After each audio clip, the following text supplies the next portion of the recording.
queridos irmãos. Eu sou o evangelista Assis Irineu. Estou aqui hoje juntamente com o pastor Elias. Nós somos do Templo Sede da Assembleia de Deus em Parnamirim e estamos gravando mais um podcast da revista de adultos, lição de número 13, que tem como título O Mundo de Deus no Mundo dos Homens. Este é um trabalho do ENEC, Departamento de Ensino e Educação Cristã, da Igreja Evangélica Assembleia de Deus do Rio Grande do Norte, que é presidida por nosso pastor Martim Alves. O DENEC é coordenado pelo pastor Reinaldo Odilo e a Assembleia de Deus em Parnamirim está sob a supervisão do pastor Elinaldo Renovato, que hoje deveria estar conosco, mas por motivo de força maior não conseguiu participar desta gravação. Então eu e o pastor Elias estaremos abordando, neste momento eu já passo a oportunidade para o pastor Elias fazer sua saudação e considerações iniciais. A paz do Senhor, queridos, para nós é uma grande alegria podermos estar aqui mais uma vez, junto com cada professor, cada aluno, cada assíduo desse canal do podcast, né? BD em Síntese Podcast. E nós queremos crescer junto nessa gravação, que é a gravação da 13ª aula do trimestre, né? Do encerramento do nosso trimestre. E eu creio que foi um trimestre abençoado e há muito que se somar aos nossos alunos através desse trabalho. Então, que Deus abençoe a cada um e que nós possamos crescer juntos. Muito bem. Então, a lição de hoje, lição número 13, é a última que encerra este trimestre e tem como título O Mundo de Deus no Mundo dos Homens. O textuário diz: Eis que a Virgem conceberá e dará à luz um filho, e ele será chamado pelo nome de Emanuel. Emanuel traduzido é Deus conosco. Está em Mateus capítulo 1, versículo 23. E a verdade prática ensina: na dispensação da graça, a igreja deve refletir os valores do reino de Deus. O texto bíblico para a leitura bíblica em classe está em Mateus capítulo 1, versículos 21 a 23 e Gálatas capítulo 4, versículos 3 ao 7. Nós não iremos fazer esta leitura porque nós queremos ganhar tempo. Já na nossa introdução, o comentarista diz que as escrituras revelam que haverá um futuro reino literal. Porém, na presente dispensação da graça, esse reino é espiritual. E ele cita Lucas capítulo 17, versículo 21, em que o Senhor Jesus diz: o reino de Deus está entre vós. Então, já começa afirmando que um reino literal em que o Senhor Jesus governará o mundo pessoalmente há de acontecer, mas isso é um futuro escatológico. No presente, este reino existe, mas de forma espiritual, através da ação do Espírito Santo presente na vida da igreja. A palavra-chave desta lição é reino. Tópico primeiro fala sobre o reino de Deus no mundo e trata de 3 subtópicos. Primeiro, a encarnação de Cristo. Segundo, a mensagem do reino. E terceiro, os valores do reino. Sobre a encarnação de Cristo,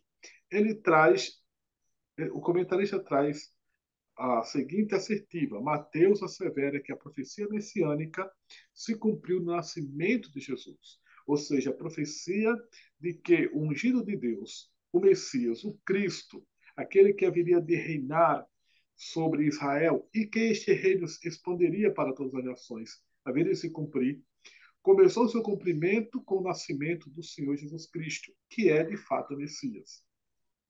Esse evento se deu pela concepção de Nosso Senhor pelo Espírito Santo no ventre da Virgem Maria, em que os evangelhos ratificam que ele é filho do Altíssimo e que o Verbo se fez carne e habitou entre nós. É a doutrina da concepção virginal de nosso Senhor Jesus Cristo. O ensinamento bíblico de que o Senhor Jesus nasceu gerado pelo Espírito Santo sem o concurso de homem. A mãe dele, Maria, o concebeu quando ainda era virgem. O Espírito Santo gerou o Senhor Jesus nela, sendo ela virgem. E ele nasceu, estando ela nesse estado de virgindade. A Bíblia diz que José não a conheceu até que ela deu à luz o seu primogênito. Então, Maria foi virgem antes do parto, até o momento em que ela pôde ter o Senhor Jesus. Depois do parto, passado o tempo normal, o casamento dela com José prosseguiu no modo normal de uma família, de um casamento entre marido e mulher. A ideia da virgindade perpétua de Maria não se sustenta biblicamente. Mas aqui é interessante a doutrina da concepção virginal de Jesus, porque ele foi concebido assim, no estado virginal, sem a geração de homem, diretamente pelo Espírito Santo. Por isso o texto diz que ele é o verbo habitou entre nós, que ele é o nosso Senhor, que ele é o Emanuel, Emanuel que significa Deus conosco. No tempo determinado, Cristo se fez homem de modo que ele participou da nossa natureza para expiar os nossos pecados. O comentarista coloca aqui o texto de Gálatas, capítulo 4, versículo 4, dizendo que na plenitude dos tempos, Deus enviou o seu filho, nascido sob a lei, nascido de mulher. Esse termo, plenitude dos tempos, no grego, é pleroma tu crono. Seria no singular, plenitude do tempo. Pleroma, que é plenitude, tu crono. Tu crono. Não é kairos, é de cronos. Ordem cronológica, dia, mês e ano. É isso que está escrito em Gálatas capítulo 4, versículo 4. Pleroma tu crono, e não kairos. É um tempo calculado justamente no calendário, dia, mês e ano. Eu não vou poder demonstrar aqui, em razão do tempo, mas isso tem tudo a ver com a profecia de Daniel, no capítulo 9, em que, cronologicamente, foram contadas 69 semanas de ano, e dentro dessas 69 semanas, desde a contagem da profecia, se cumpriu cronologicamente todo o período previsto até o nascimento e morte do Messias. E é isso que Paulo estava dizendo. Por isso o termo aí no grego é cronos, de cronologia, de calendário, dia, mês e ano, certo? Foi nesta plenitude. O termo pleroma ton kairon, de kairos, também tem na Bíblia? Tem, mas lá em Efésios. Em outro contexto, Paulo também usa. Ou seja, há duas expressões que podem ser traduzidas por plenitude dos tempos. Pleroma ton kairon, que está lá em Efésios capítulo 1, e pleroma tu crono, que está aqui em Gálatas capítulo 4, versículo 4. Um mostrando de um tempo determinado dentro do projeto salvífico de Deus, e o outro mostrando que esse tempo se cumpriu dentro do calendário de Deus. Um calendário marcado por datas anteriormente já predeterminadas por profecias. No subtópico 2, nós temos a mensagem do reino. Esta mensagem do reino é justamente o Evangelho de Deus. E ele mostra que Jesus começou anunciando essa mensagem, a mensagem de arrependimento, em que as pessoas devem crer no Evangelho e se voltar para Deus. E ele enfatiza aqui que arrependimento aqui vem do grego metanoia. A palavra metanoia no grego, significa mudar de mente. Vem de metá, que é além de, e noia, que vem da palavra nous, que é mente no grego. Nous, que é mente no grego. Ou seja, é uma mudança de mente. Arrependimento primeiro muda os pensamentos da pessoa. E mudando o pensamento, muda a direção, muda os sentimentos, muda a crença e muda a conduta. Isso aqui está envolvido a palavra arrependimento. E aí ele diz que compreende uma nova atitude espiritual e moral, bem como uma nova conduta, porque a mente mudou. Somente o arrependimento e a fé na obra expiatória e redentora de Cristo pode restaurar o pecador diante de Deus. Por conseguinte, é papel da igreja proclamar a mensagem do reino em todo o mundo. Então ele fala aqui dessa obra expiatória. A palavra expiação tem a ver com a remoção, o sacrifício de Cristo fazendo remoção dos pecados. E ele fala aqui da obra redentora. Redentora tem a ver com a libertação. A morte de Cristo tanto resolve o problema do pecado no sentido de apaziguar a ira de Deus, no sentido de compensar a Deus pelo pecado do homem, de pagar o preço que nós devíamos levar aos pecados, como também nos redime, nos liberta da escravidão do pecado. Não só em termos da dívida, como do poder do pecado. E por derradeiro, ele enfatiza aqui os valores do reino. Esses valores aqui são princípios éticos, princípios de conduta, que tratam do nosso modo de viver aqui na Terra. Então, o reino de Deus, que começou com a encarnação de Cristo, que é proclamado através do evangelho que a igreja prega, ele é vivido por todos os cristãos verdadeiros a partir do momento em que eles encarnam os valores do reino de Deus. E aqui ele cita pelo menos 10 itens tirados do Sermão do Monte. O primeiro, ele fala da questão da imoralidade sexual, os servos de Deus. Aliás, o primeiro é o controle da ira. Os servos de Deus controlam a sua ira, procuram viver no amor de Deus. Segundo, fala da fuga da imoralidade sexual, procuram ter uma conduta ilibada com relação ao sexo. Terceiro, casamento indissolúvel, preservação da família. Quarto, honestidade no falar.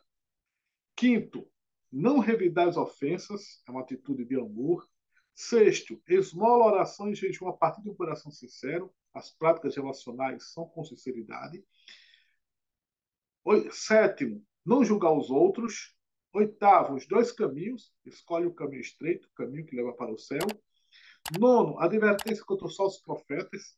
Se precavem com relação àqueles que estão profetizando ou pregando. E por derradeiro, exortação prática para a prática desses valores. Então, a exortação para a prática desses valores. Esses são 10 itens que ele enumera aqui no tópico terceiro para nós cristãos. Então, em síntese, estes são os assuntos do tópico primeiro.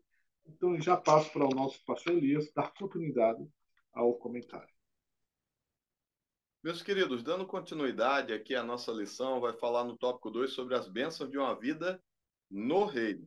E quando fala sobre isso, os professores devem atentar para o primeiro subtópico, que vai falar sobre remidos dos pecados. Então, ele fala que aos Gálatas, Paulo retrata a nova posição do crente em Cristo. E para isso ele vai fazer uma defesa do posicionamento que o cristão deve ter. E é isso que o professor vai colocar em sala de aula para o seu aluno nessa última lição do trimestre e apresentar de uma maneira que o aluno possa participar. Então, ele afirma que éramos meninos. Então, quando eu olho o texto de Gálatas, capítulo de número 4, versículo 3, diz que assim também nós, quando éramos meninos, estávamos reduzidos, né, à servidão debaixo dos primeiros rudimentos do mundo. Então, ele faz essa colocação, mas logo no versículo de número 4 do capítulo 4 de Gálatas, ele vai dizer: mas vindo a plenitude dos tempos, Deus enviou seu filho nascido de mulher, nascido sobre a lei, e no capítulo 4, versículo 5, a parte A, diz: para remir os que estavam debaixo da lei. Então, ele apresenta isso aí para a igreja que estava ali, e diz: isso quer dizer que antes do evangelho, o reino, a percepção espiritual, tanto dos judeus como dos gregos, era limitada. E ele precisava abrir a visão daquele povo à graça que havia alcançado aquele povo, porque quando passava por algumas situações, eles voltavam muitas vezes à prática da lei e queriam seguir ao pé da letra. E aqui em Gálatas capítulo 3, versículo 13, ele vai apontar também que Cristo nos resgatou da maldição da lei. E quando ele entende isso, ele fala: fazendo-se maldição por nós, porque está escrito: maldito todo aquele que for pendurado no madeiro. Então, Jesus Cristo paga o preço para que nós tenhamos vida e vida com abundância, e é isso que, quando ele coloca nesse subtópico, remidos dos pecados, vai mostrar o preço que foi pago. Então, ele vai insistir nesse propósito, e o nosso comentarista, continuando falando sobre isso, ele vai apresentar o texto de Colossenses, capítulo 3, versículo de número 13, e vai dizer que ele nos tirou da potestade das trevas e nos transportou para o reino do Filho do seu amor. E assim, queridos, ele continuando no versículo 14a, ele vai dizer que é nele que temos a redenção pelo quê? Pelo sangue. Então, o sangue que foi derramado, vertido na cruz, ele nos dá vitória, ele nos garante vitória porque perdoa os nossos pecados, paga o preço devido. E aqui o nosso comentarista, quando fala sobre isso, ele vai dizer que é para remir a humanidade da escravidão do pecado. Então, esse primeiro subtópico é bem simples, tem muito a ver com a mensagem evangelística, e nós devemos envolver os nossos alunos para que ele apresente ou expresse também o seu posicionamento e o que ele entende que a graça. Pergunte ao seu aluno: o que a graça trouxe de bom para a sua vida? como seria a sua vida se hoje fosse debaixo da lei? Então, você vai dar a chance a ele de participar de forma prática, porque o ensino da escola bíblica dominical só terá um fruto válido e de grande crescimento se o aluno participar. Se ele não participa, ele perde o interesse, vira meramente um estudo empírico. E aqui no subtópico número 2 vai falar de adotados herdeiros de Cristo. Então, diz: no outro tempo éramos estranhos e inimigos, mas agora somos filhos reconciliados. E quando a gente olha o texto também de Colossenses capítulo 1, versículo 21, diz que no outro tempo éramos estranhos, inimigos no entendimento pelas nossas obras, mas agora, contudo, nos reconciliou. Então, esse texto ele vai trazer aí a afirmação de que fomos reconciliados, e é bom também que os professores, ao apresentar esse tópico, mostrando sobre as dádivas desse novo nome e da nova imagem, a imagem de Cristo refletida em nós, né, através de Jesus Cristo, ele vai apresentar o texto também de Romanos, capítulo 8. Eu achei muito interessante, Romanos 8, 29, diz: porque os que dantes conheceu também, os predestinou para serem conforme a imagem do seu Filho, a fim de que ele seja primogênito entre muitos irmãos. Então, apresente isso para o seu aluno, deixe que ele também possa se expressar e possa participar da construção desse conhecimento, mostrando que fomos adotados. Aí você pergunta o conceito de adotado. Então, adotado é alguém que ele não é filho biológico, mas num dado momento, por algum motivo, seja ele qualquer, alguém resolve adotá-lo, e a partir daí aí você pode perguntar assim: quais são as características principais de alguém adotado? Alguém adotado não tem o mesmo sangue, mas ele passa a ser filho e, segundo as leis, por exemplo, do nosso país, com os mesmos direitos de um filho biológico. O adotado, ele passa a compor aquela família e ele deve ser tratado com a igualdade do filho biológico.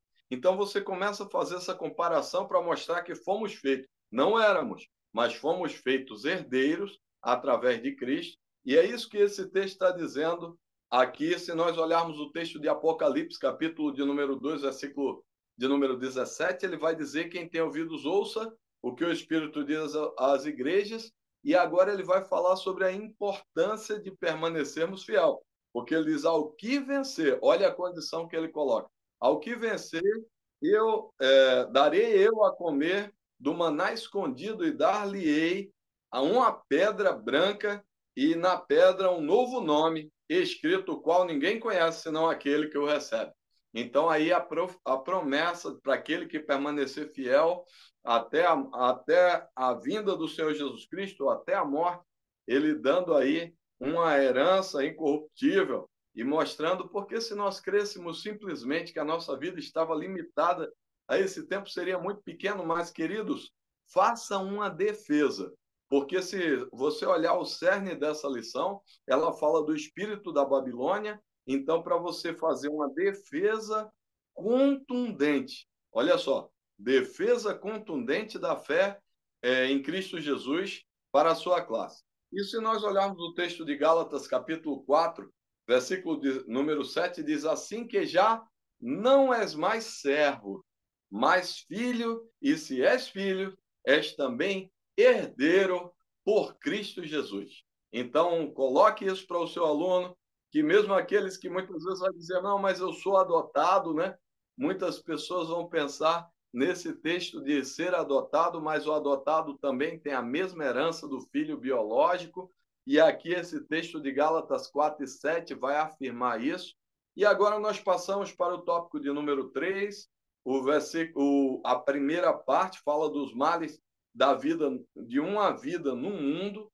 E aí você pode perguntar para os seus alunos, antes mesmo de lançar qualquer outra ideia, pergunte assim: como seria a sua vida se não tivesse a presença de Jesus hoje? Se você não tivesse aceitado Jesus, como é que você enfrentaria os problemas que a sociedade está vivendo? Como é que seria a sua perspectiva do problema? Porque o crente, ele no meio do problema, ele consegue ver que o seu Deus, que o nosso Deus, é maior do que o problema. E aqui ele fala da escravidão do pecado. Então, isso aí já é uma característica de uma vida sem Deus. Uma vida com Deus, ele vai falar que a Bíblia assevera que aquele que comete pecado é servo do pecado. Isso significa que o ser humano é escravo daquilo que o controla. Então, por isso, ele vai trazer algumas coisas muito importantes. Ele vai falar que o pecado torna um homem incapaz de aceitar a palavra de Deus. Veja bem, o pecado ele cega o ser humano de uma tal maneira, ele o subjuga de uma tal maneira que você não consegue se aproximar de Deus. Então isso aí causa uma certa anemia e você pode colocar isso.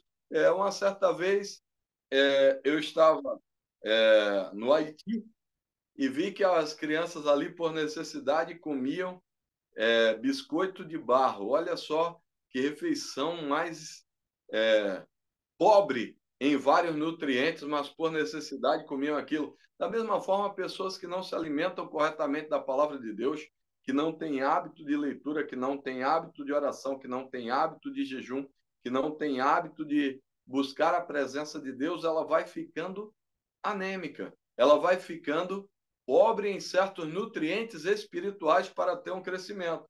E aqui ele vai falar também sobre algo muito importante, que ele vai falar que, além disso, a soberba o impede de reconhecer a própria escravidão. A sua visão deturpada, você começa a olhar as coisas e fazer um julgamento equivocado daquilo que você está vivendo. E, por último, aí eu destaco também que ele vai falar que ele fica subjugado. Ou seja, está debaixo do jugo. Do jugo de quê?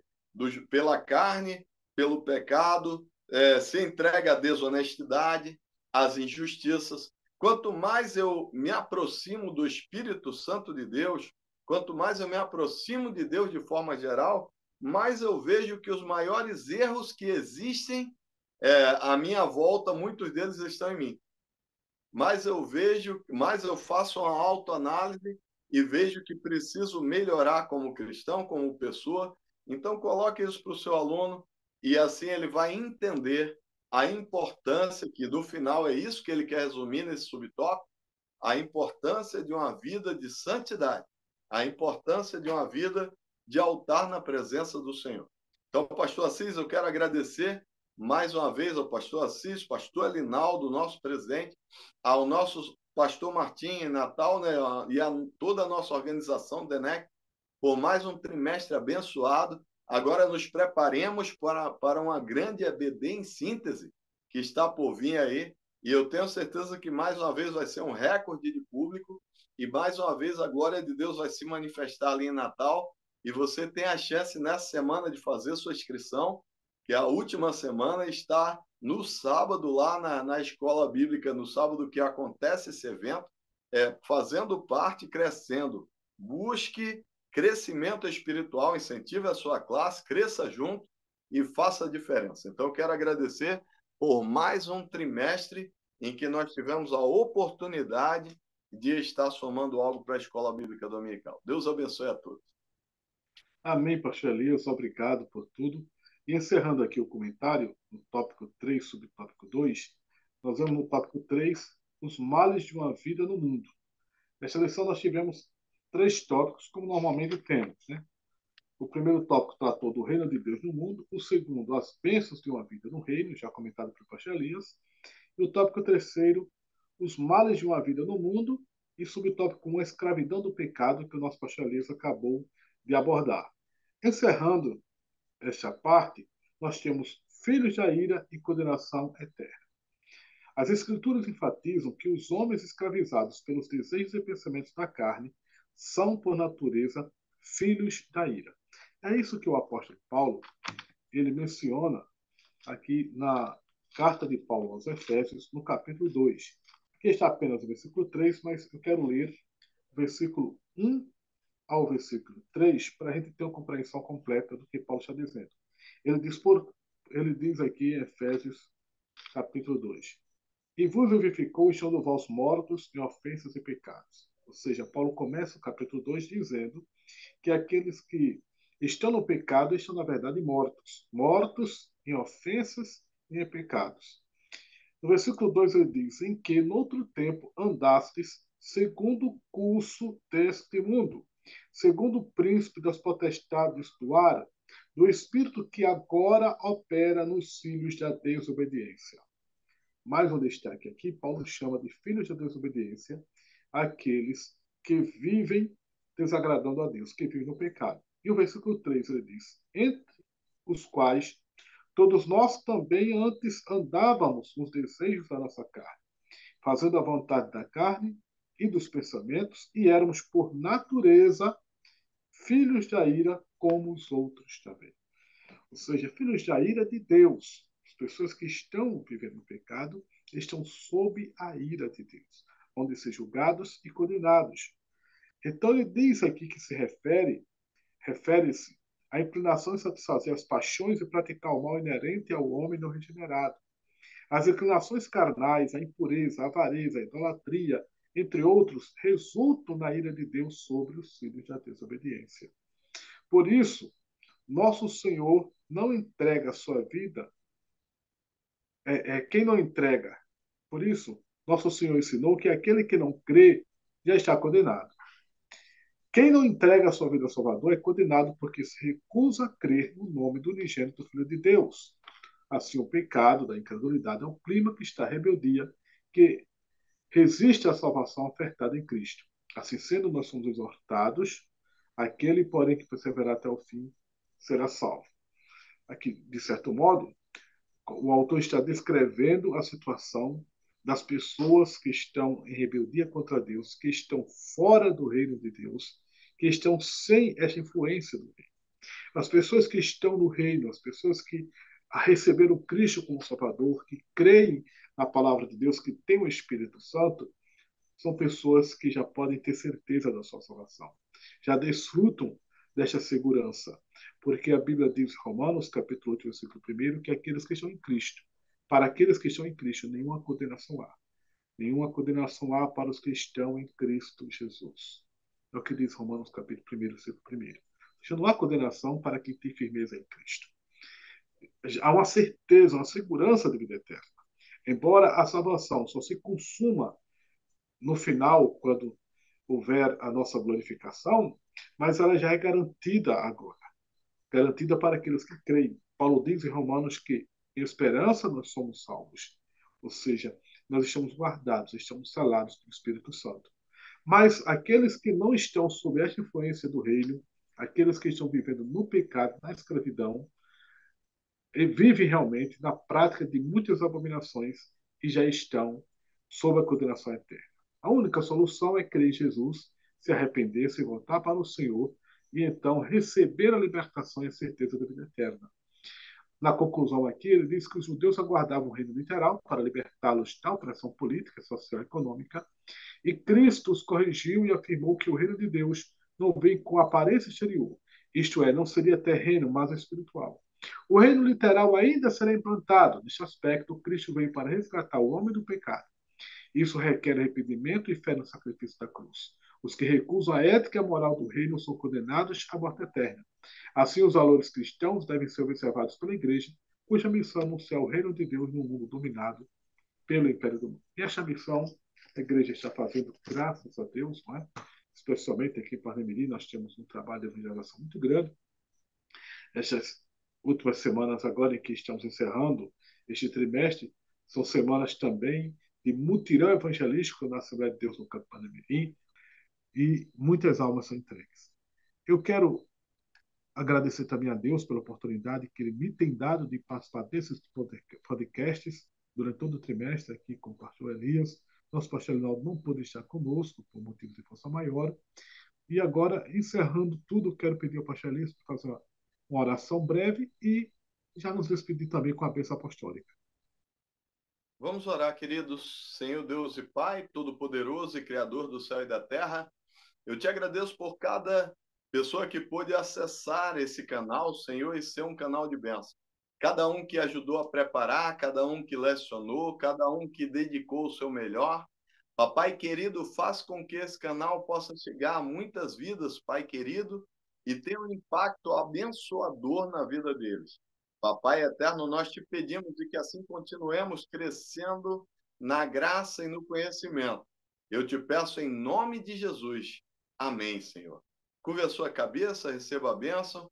A graça de nosso Senhor Jesus Cristo, o amor de Deus, nosso Pai, a comunhão e as consolações do Espírito Santo de Deus, seja com todo o povo de Deus, e nós dizemos amém, amém. Deus abençoe a todos, em nome de Jesus.